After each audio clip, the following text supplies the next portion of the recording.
Now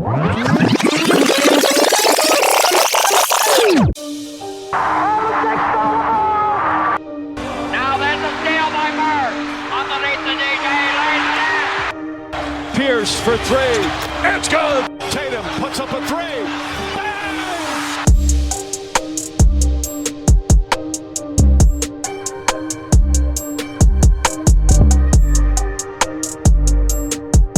Welcome to the Celtics Rewind. I'm JP. And I am Nat The GM. What's up, y'all? Hello again, Celtic fans. This is episode 4 of the Celtics Rewind, talking all things Boston Celtics. I'm JP, and this is Nat The GM. What's up, Nat? How you doing? I'm doing good. How you doing, JP? I'm doing good. Can't complain. Kind of like a little rough for the Boston Celtics in the 4 previous games, but like I said in the last episode, at worst they're probably going to be 2-2, but we kind of expected some losses, especially against Minnesota and the 76ers, which we'll go ahead and talk about, and then also picking up victories against the Brooklyn Nets and the Toronto Raptors. So we're on a 2-game winning streak right here. So, but in terms of the T-Wolves, let's go ahead and get into it. So Nat, you was on the money last episode saying that you was worried that the T-Wolves game is probably going to be the first loss of the Boston Celtics. And unfortunately, it was, as they lost in overtime. Anthony Edwards pretty much demolished the Celtics in overtime, but it was a very close game. And Tatum and Brown and Porzingis played great. And Sam Hauser played great off the bench. And fortunately, the T-Wolves, knowing their length and size, and Ant-Man just being himself, it was a loss. It was the first loss for the Boston Celtics, but I'm not really mad about the loss. I think it was, I figured it was going to be a loss just looking at just T-Wolves team. What did you take away from this game against the Wolves for the Celtics? I said that they were gonna go 2-2 on that trip, last week, and they went 2-2. Yep. you know, I saw that there was a couple teams that they were really getting up to play Boston and wants to beat Boston, and Minnesota is one, and Philly is the other. Philly just can't beat Boston when it counts. Boston has Philly's number, so that game meant a lot to them. I think I view the Minnesota game slightly differently because I think that, yes, defensively, they did well. But if we look at how that game went, there was a lot of defensive lapses on Boston. Then they left people open with wide open shots. Yep. For instance, McDaniels, we left him open in the corner a bunch of times, Mhm. and Mhm. one has to wonder, if you kept a body on him, does he hit a few more of those shots, and do they win by maybe 6? Do they win by Mhm. 4? You know, then okay, you have the defensive lapses. How about your bench? Peyton Mm. Pritchard, I think, played 20 minutes and had 0 points. That's a Mhm. problem. If you, it's kind of funny, but if he averaged 1 point, they probably would have won. All you had to do was just average one damn point, get 1 point in the game. So I kind of look at, those losses as good losses for them, and Philly, when it comes to kind of that game, you have Joel Embiid. He, was up for the game. You could tell he really wanted the game. As good defensively as they are, Porzingis, I believe, had 29 points. So Mhm. that was a good indicator, actually. That was what I was looking for, because I know what Tatum's going to give us. I know what Brown's going to give us. And I Yep. know what Drew's going to give us. I know what Mhm. Dirk's going to give us. But to Mhm. me, that X factor was Kristaps. How does Kristaps handle Joel Embiid? And he had 29 points. I said, okay. So it took them to really do whatever they could, and they won by 3 points. So I was like, okay, Mhm. I see, I've seen enough. I get it. This Boston team is still really good. You're going to have to play Yes. almost your best basketball in order to beat them, because their big six are a problem. They have room for error. even with the terrible bench, Mhm. they have room for error. So I Mhm. liked those losses. It didn't bother me. I think last year they would have definitely lost both of those games. And Mhm. we would have had bigger problems, than what Mhm. we have right now. But they lost. They can learn from it, and we just have to, move on and see what we have coming up. Yes, I agree with you 100%. So the two things I took away regarding both the T-Wolves and the 76ers was the third quarter. Like Boston didn't play really well the third Mhm, quarter. When you look at it against the T-Wolves being outscored 27-19, and then against the 76ers being outscored 39-27. That cannot happen for the Boston Celtics. Like I said, the defensive lapses, unfortunately, people hitting big shots too as well. And then also in the points in the paint, the T-Wolves got 46 points in the paint compared to the Celtics 38. And then against the 76ers, the 76ers got 56 points in the paint compared to the Boston Celtics 40.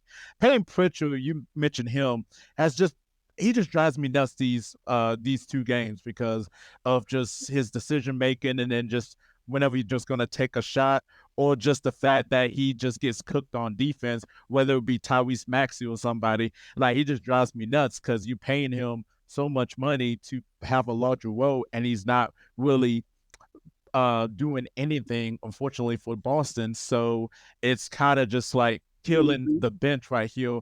And we'll give a huge shout out to Sam Hauser later because Sam Hauser is actually probably the best player on the bench past 4 games, but we're gonna give him a shout out later because he's been huge.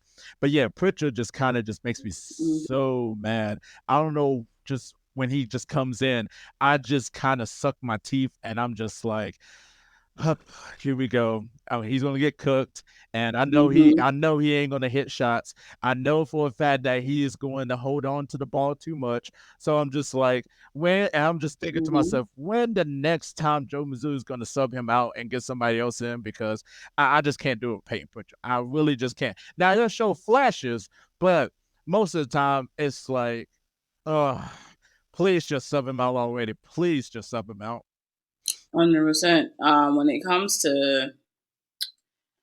comes to Peyton Pritchard, I just don't think that he is a serviceable backup.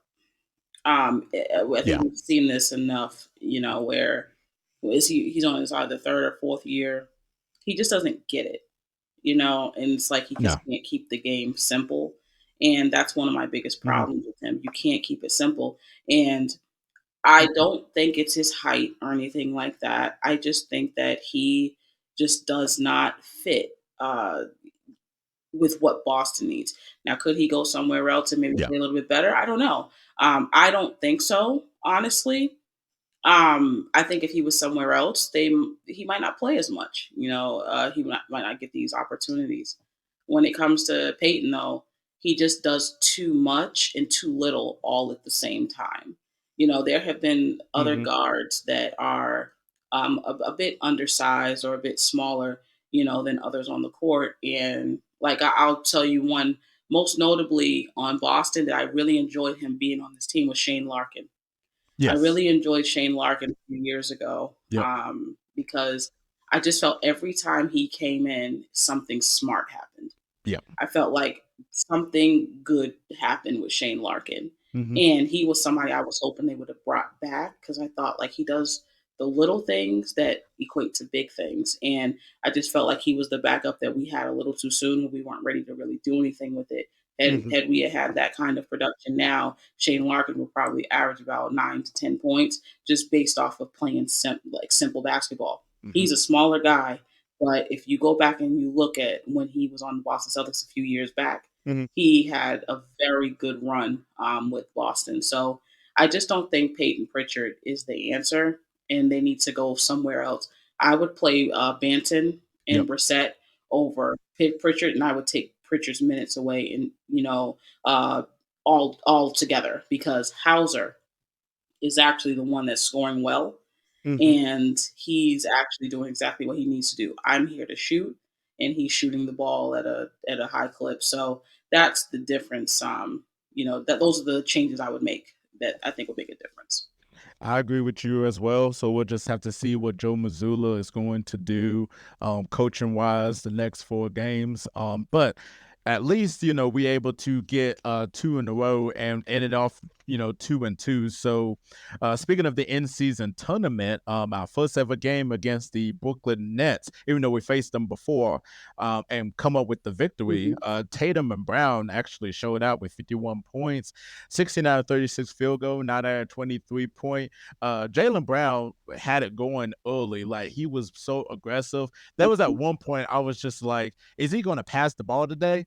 But he didn't pass the ball, but he was hitting shots, and then Tatum got it going in the second half. And then speaking of Peyton Pritchard, he actually played well this game. The bench played great. Sam Hauser, 15 points, Pritchard with 13 points. Luke Cornett, who we kind of like been up and down with, but like if you just look at the past couple of games of Luke Cornett, he's been playing really phenomenal and been playing his role with 7 points and 9 rebounds. But Mhm. it was like the impact that he had on that team and 19 threes. And then they did a great job controlling the ball with 8 turnovers. And then the rebounding, we're one of the best rebounding teams in the league, 52-46. Mhm. And it was a great game for Boston in the opening quarter. And then unfortunately, getting outscored in the third quarter, though. But in the fourth quarter, they got it going on an 18-6 run. So, great win for Boston and 1-0 in the in-season tournament. Mhm. What takeaways do you had against the win against the Nets? The Nets were down some players. I expect Boston to beat teams like that, beat the teams you're supposed to beat. So what I do look at for those games, how well does the bench play? I look at how well, do they rally together? Do they lose leads? Who can you depend on? Who is playing with whom in the starting lineup? Is Tatum out there? Maybe with Brissett, or is he out there with Cornette? You look at all that stuff because it's going to matter towards the end of the season, going into the playoffs. It's going to matter. So I looked at Cornette, and Cornette has been a bright spot for this team because one thing he does that I say Peyton Pritchard does not, he keeps it simple. I'm big, I'm taller than you. I'm going to, they're going to lob it up to me and I'm going to catch it over you and finish. I'm not going to dribble. I'm not going to do anything extra. I'm just going to finish and run right back. You're going to try to shoot over me or get around me. I'm going to try to block your shot and keep my body straight up. He plays simple basketball, and I think Cornette is definitely earning his minutes. Yes, definitely shout out to Luke Cornett too as well. But yeah, and then 17 offensive rebounds. Like I said, we're one of the best rebounding teams in the league. And they were the Nets were short down on players, but yeah, 17 offensive rebounds, that's really huge. Drew Holiday almost had a triple double. He led the team in rebounding, which is so funny because any single game, like any player could lead the Celtics in rebounding. It could be Tatum, it could be Mhm. Brown, could be Holiday, it could be Porzingis, it could be Luke Cornett, it could be Al Horford, it could be anybody because everybody's crashing the glass. But Drew Holiday, he's just playing his role really well. 13 points, he'll score when he needs to. 12 rebounds, not assists, being able to facilitate, which we definitely do need than what we had with Marcus Smart last season.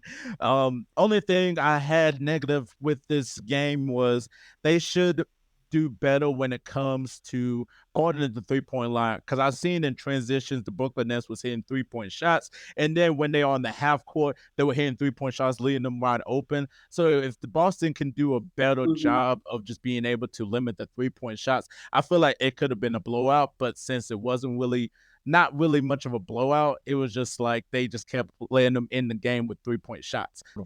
Yeah, I mean, Boston's I think always going to have Brooklyn's number. Until they really get some, more talent, or some heavy hitters, on that team, and that's okay. Like they're young, they're trying to figure it out. I think they have a lot to go by when it comes to what they're doing. Boston is too big, too strong, too talented, and that's just kind of the story right there. Pretty much. And hopefully the 3-point shots don't get too cold. And speaking of cold, the last game against the Toronto Raptors, because it is cold as hell in Toronto. But Boston kind of like performed really well.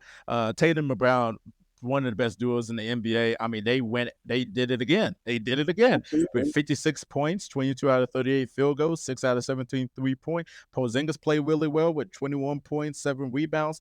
I really love the Drew Mhm. Holiday Porzingis combination. Like Drew Holiday and Mhm. Porzingis with the pick and roll. Like if Porzingis ain't rolling, he's gonna pick and pop, or Porzingis is looking for Holiday. I Mhm. just love that combination, and hopefully Joe Mazzulla will put more into it like the next couple games, and hopefully the rest of the season, because that combination is really deadly. They shot really well, 54.7% field goal, 34% 3-point. Big spotlight to Sam Hauser, especially in the month of November. 12.2 points on 21 out of 38 3-point shooting, 55%. Like he's just been phenomenal off the bench, and we couldn't really ask anything more.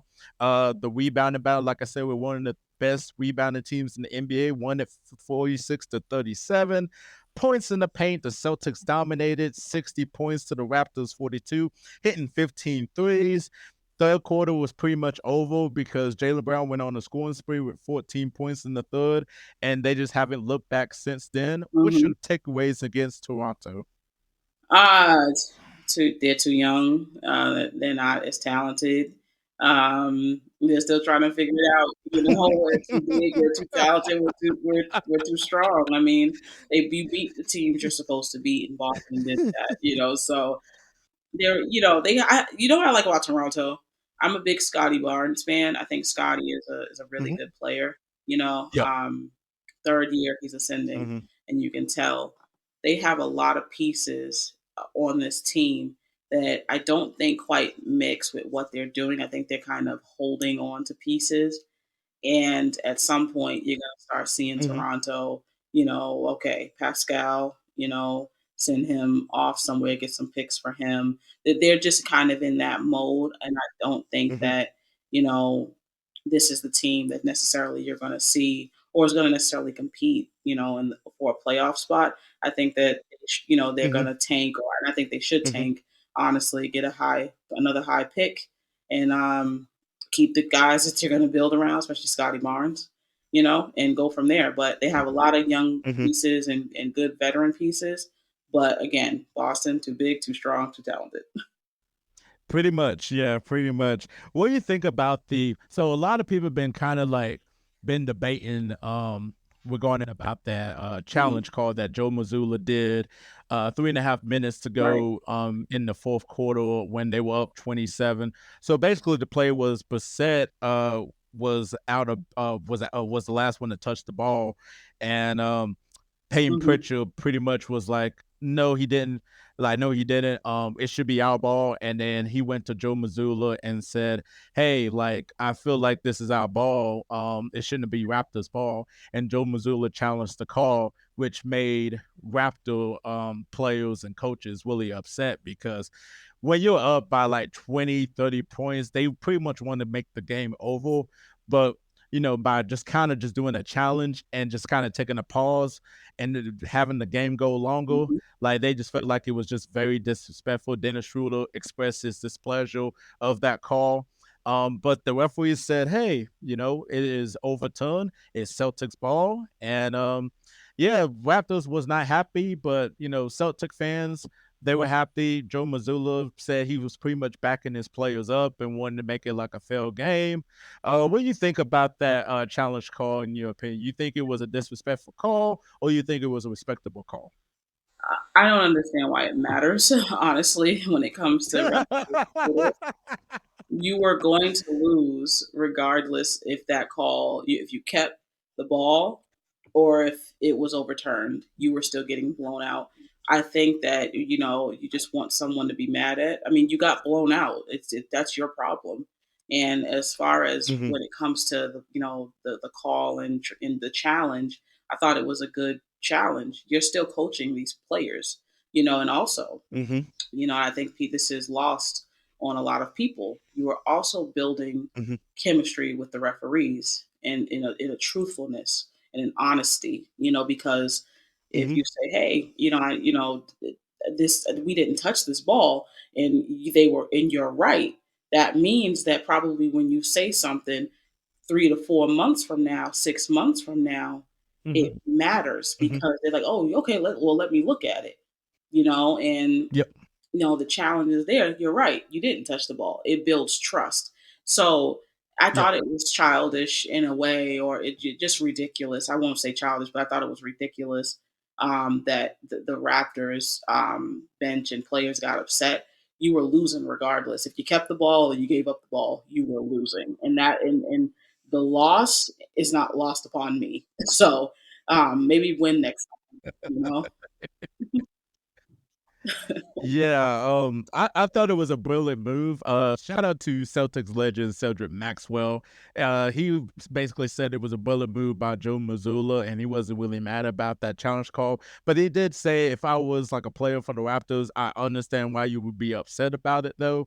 But let me just say this: you got a chance against Boston Toronto Raptors this coming Friday at Toronto. So I know Dennis Schroeder is very excited because you got a chance again to take revenge after you was upset about that challenge call and all that. So speaking of the next four games, Boston got New York. Actually, it's tonight. Actually, at home, Mhm. and then Wednesday they got at Philadelphia, which I cannot wait for. Hopefully, we can see revenge with Boston winning, hopefully. And then they got Toronto at Toronto Friday, and they got at Memphis Sunday. What's your expectations the next four games, and what game are you circling on your calendar? One game am I circling on my calendar. So I expect them to win tonight. Although New York plays them well and hard. Um, Yes. I'm circling the Philly game. I want to see how they come out a week later after taking that loss last week. I want to see how they play and see what they've learned from the previous week in that loss. They were 3 points away from a win. I think Philly is fun and all this that jazz. They're great, but when it comes to Boston, it took it took it took a lot for them to win just by 3 points, and I thought that was interesting. I think some things went their way, so and that's what happens sometimes. But when it comes to Boston, that's what I want to see. What did you learn last time? Um, so versus Philly, Boston is first so far in total rebounds. Philly is by a short margin ahead of Boston with assists. Turnovers, they're eighth and ninth. For steals, Philly is fifth, Boston is 25th. Blocks, Philly is first, Boston is 18th. Points allowed, Boston is sixth, Philly is seventh. So these teams in a lot of ways, they're like neck and neck with a lot of things. So it's going to be a great game. But I want to see what Boston has learned. Mhm. I agree with you. That's the game I'm circling around the calendar. And great stats too. Mentioning the Boston Celtics and their rankings in different categories too as well. Offensive rating, they're third in the NBA. Defensive rating, they're third in the NBA. Net rating, they are first in the NBA. Points per game in the first quarter. I really pay attention to that first quarter because Boston is number one in the NBA in points per game in the first quarter. So if they can get out on an open run in the first quarter against Philadelphia, that would be good to be able to continue going on the next three quarters and be able to stay consistent and be efficient. I'm interested in Toronto Friday just to see how Toronto responds after kind of being, mad about the challenge call and just see how they're going to do if Scotty's going to have a good game. Memphis, I'm not really worried about Memphis Sunday, but you still have to worry about that game because you don't want to be one of those teams that they win against. Whenever you have a losing record, you don't want to be one of those teams that you lost to a losing team and all that. So I'm interested in these next four games. I can't wait for it though, and hopefully, at best, the record. Yeah, real quick, JP. Um, I think that the Memphis game is going to be it could be a hit or a miss because Marcus Smart plays Yep. for Memphis. He's emotional. He could Mm-hmm. either have a very emotional game where he doesn't shoot well and doesn't play his best, or Mm-hmm. he can have a hell of a game and propel that team to win. So that's another game more so based off of emotions because talent wise, Boston is just bigger, stronger, better. So I think that Marcus Smart will try to come out and give his best, put his best foot forward and propel his team, but I kind of want to see that game and see, how they do. I do too as well. And then also, I can't wait for their matchup again in Boston. Marcus Smart returning back to Boston. That's the game I'm circling around the calendar to see the emotions of Marcus Smart. And then they probably might end up doing tributes, but he might have himself a game because he did not want to leave Boston to go to Memphis, but it is what it is though. But yeah, I feel like the next 4 games at best, I would say 3-1.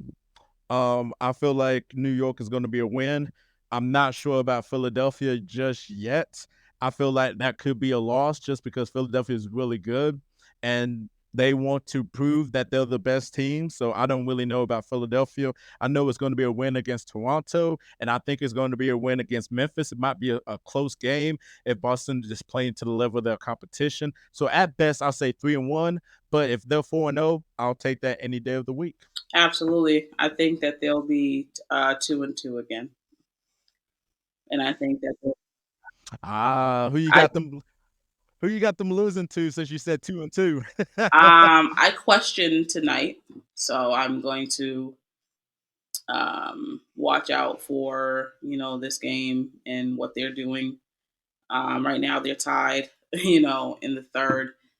But the Philly game, I think they'll win. And I think that when it comes to Memphis and Toronto, young teams, they really have nothing to lose. And those are usually the games that you wind up losing. So that's what I'm going to say. It might be those two, but I could see 3-1. I could see 3-1. Gotcha. All right. This is episode 4 of the Celtics Rewind. Great news. We are finally on streaming platforms. So you can find Celtics Rewind on Apple Podcasts and also on Spotify. And you can also find it on HoopSpaces YouTube channel and then the HoopSpaces website, which is going to be coming up soon. So shout out to Chris from HoopSpaces. So you can find it anywhere on YouTube, like I said, on HoopSpaces or Apple or Spotify. So we are keep getting better and better. We're going to keep giving you weekly content regarding the Boston Celtics.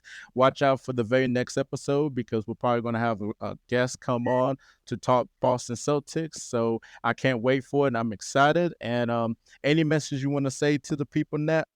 No, keep tuning in. Find us on Twitter. As my name is actually Nat _the _GM on Twitter. Come find me, follow me. All the content you can get as far as sports when you talk about football, basketball. Get all the coverage you need, and keep tuning in for Celtics Rewind. Amen to that. And like I said, Nat's really dope too as well. So make sure you shoot her a follow on Twitter. You can find me at JP Franchise 57, talking basketball, talking Boston Celtics. And you can find me on my YouTube channel. It's just JP with the Z, where I do basketball reaction videos. I released 2 today, so please check it out. And this is episode 4 of Celtics Rewind. I'm JP. She's Nat The GM. And we'll see y'all later. Peace, y'all. Later.